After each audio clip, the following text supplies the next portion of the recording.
Did you know that Ventura County has 3 main regions? If you've never visited before and you're moving or just coming out on a trip and you're trying to get a basic sense of the land, you don't want to miss this video. We're going to give you a basic idea of where everything is before you come out.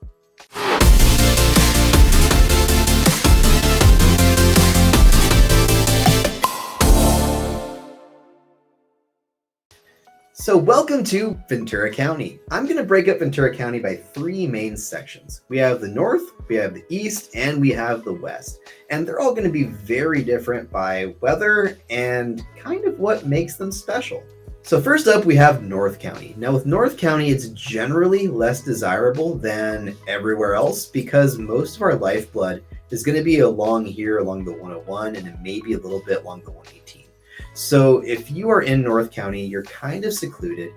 There's not much in terms of malls, entertainment, and just general amenities like you have in the rest of the county.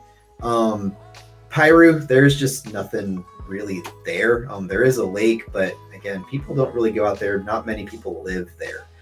Fillmore is growing. They have almost all of our new construction. It's really booming lately. But up until the last couple of years, really, there's just nothing there. Even in terms of restaurants and things, they're really limited. So Fillmore is generally one of the least desirable cities in the county. When we look at North County as a whole, or north of the county as a whole, we're going to be seeing very hot temperatures, kind of like a lighter version of Bakersfield in a lot of ways.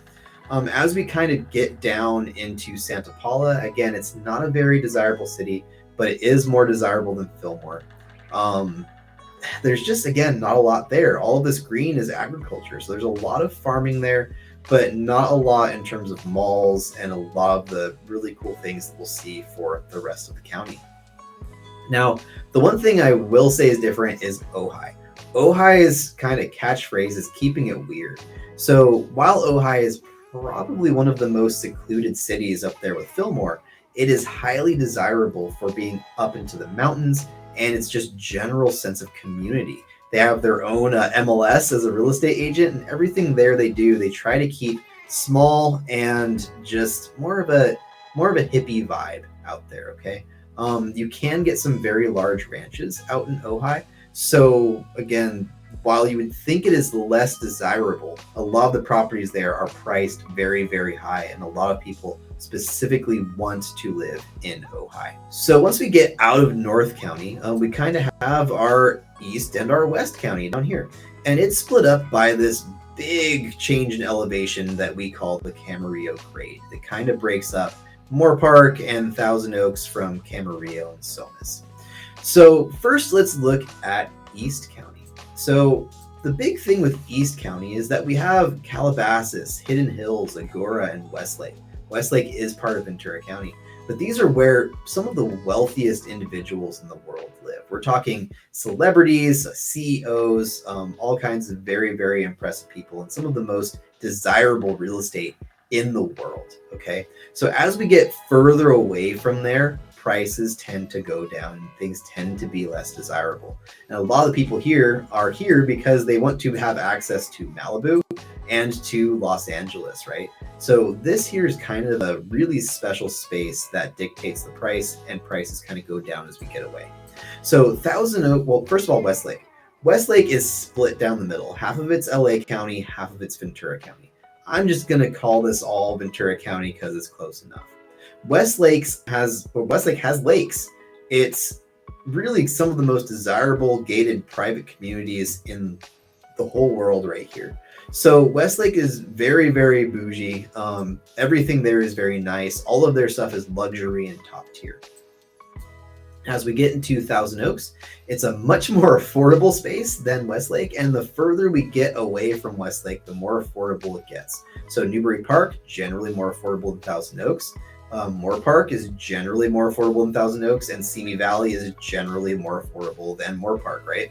In general, we have a lot of big malls in all of these cities in basically south of that line, right? So we're seeing a lot of big malls, we're seeing shopping, movie theaters, everything's kind of popping off, and it just kind of depends on, desirability. Now, as we go up this grade, temperatures tend to go up. It tends to be a lot more hot, a lot more arid. And as we go down, we're going to be much more coastal and cool with a cool ocean breeze, okay?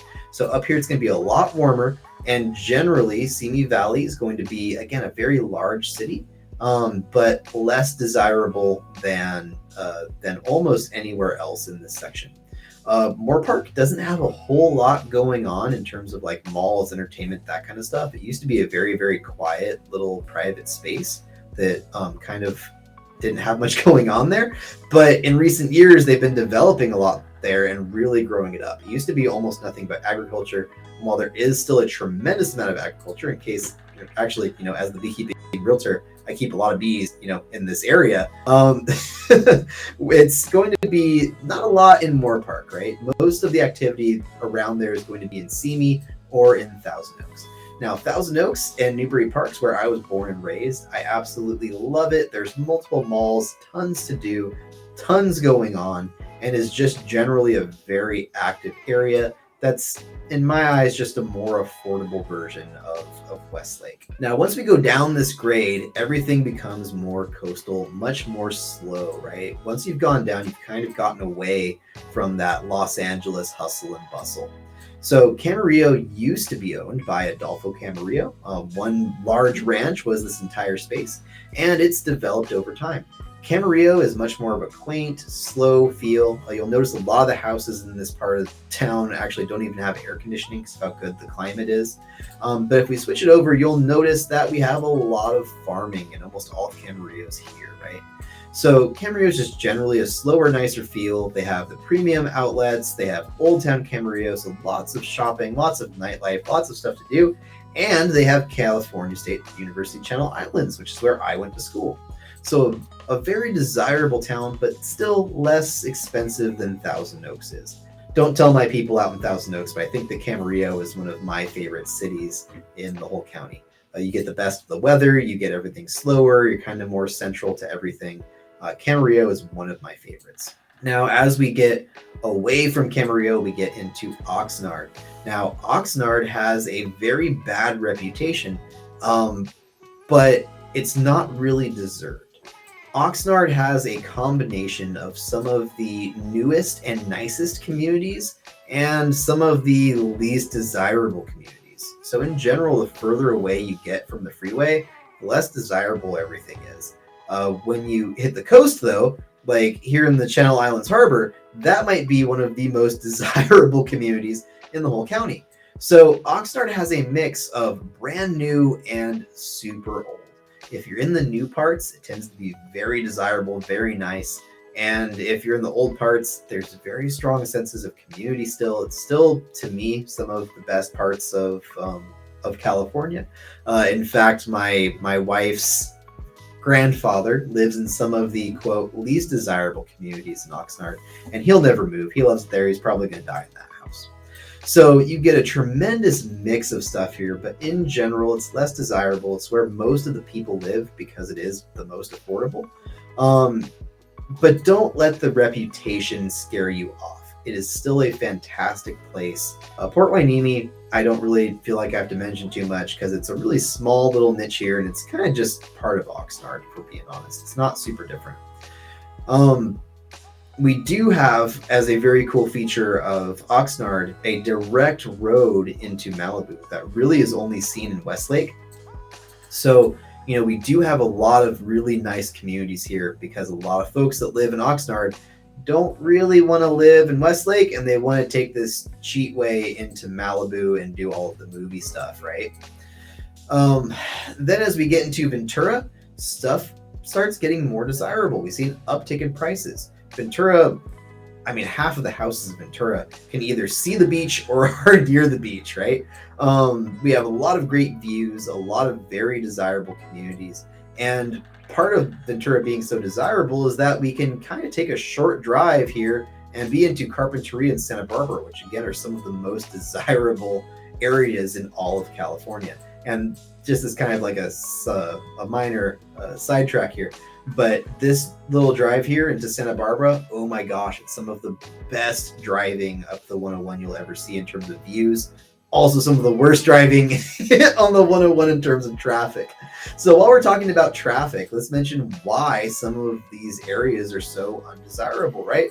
Well, driving from Thousand Oaks to Ventura, if I clear my measurement here, it's only about 25 miles. So in a good day with no traffic, it's like a 20-minute drive.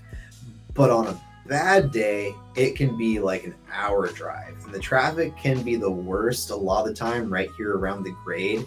So you do have to be a little bit mindful of where you're going, because while you might say it's not that far of a drive from Thousand Oaks if I have a job out in Ventura, if you're leaving work at 5, that drive can be brutal. You're going to be parked as much as you're actually. And then that aside, we do have a little bit of a sidetrack in like Lago. That really isn't anything. We've got like Somis and some of this stuff up here. This is mostly farm road. Most of what people do on the 118 is use it as a cheat to get from like Santa Paula or Oxnard into like Moore Park or Thousand Oaks, because they're trying to avoid the traffic on the 101.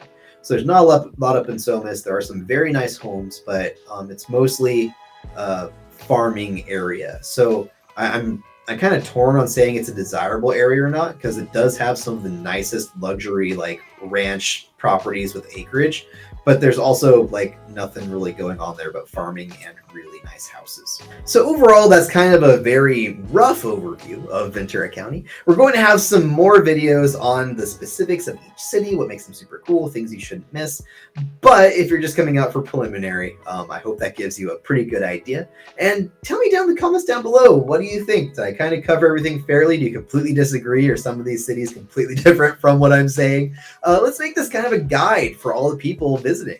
It'd be really great to have all of your feedback. So, like I said, guys, don't forget to like, comment, subscribe. Don't miss out on these future videos going into all the cities, and I will talk to you next time.